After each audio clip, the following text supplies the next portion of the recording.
जय श्री राम दोस्तों, आप सब कैसे हैं। आशा करती हूँ आप सब लोग ठीक होंगे।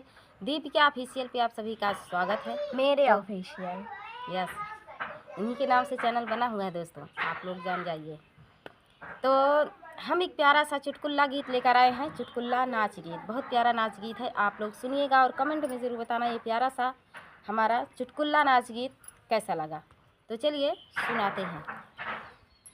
अटरिया पे कागा बोलई बड़ा निक लागई, अटरिया पे कागा बोलई बड़ा निक लागई, अटरिया पे कागा बोलई बड़ा निक लागई, अटरिया पे कागा बोलई बड़ा निक लागई। हमारे लगई सासू सैया के लगई अम्मा, हमारे लगई सासू सैया के लगई अम्मा, ललनवा के दादी लगई बड़ा निक लागई, ललनवा के दादी लगई बड़ा निक ला।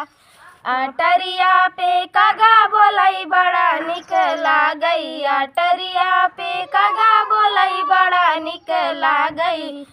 हमारे लगई जेठनी सैया के लगई भाभी, हमारे लगई जेठनी सैया के लगई भाभी, ललनवा के ताई लगई बड़ा निक लागई, ललनवा के ताई लगई बड़ा निक लागई।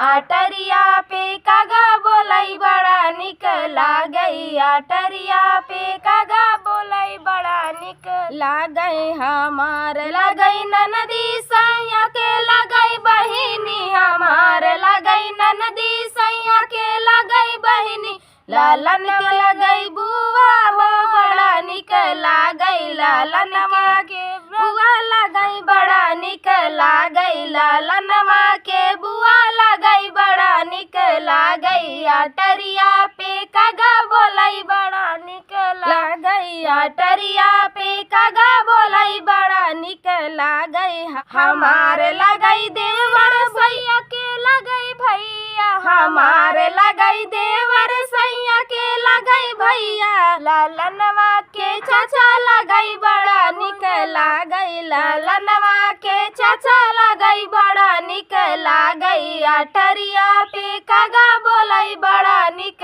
लागई, अटरिया पे कागा बोलई बड़ा निक लागई।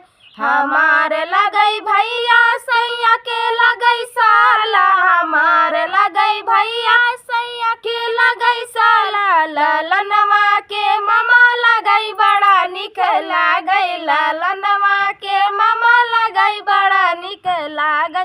अटरिया पे कागा बोलई बड़ा निक लागई, अटरिया पे कागा बोलई बड़ा निक लागई। सारा सा चुटकुला नाच गीत आप सबको कैसा लगा दोस्तों? तो ये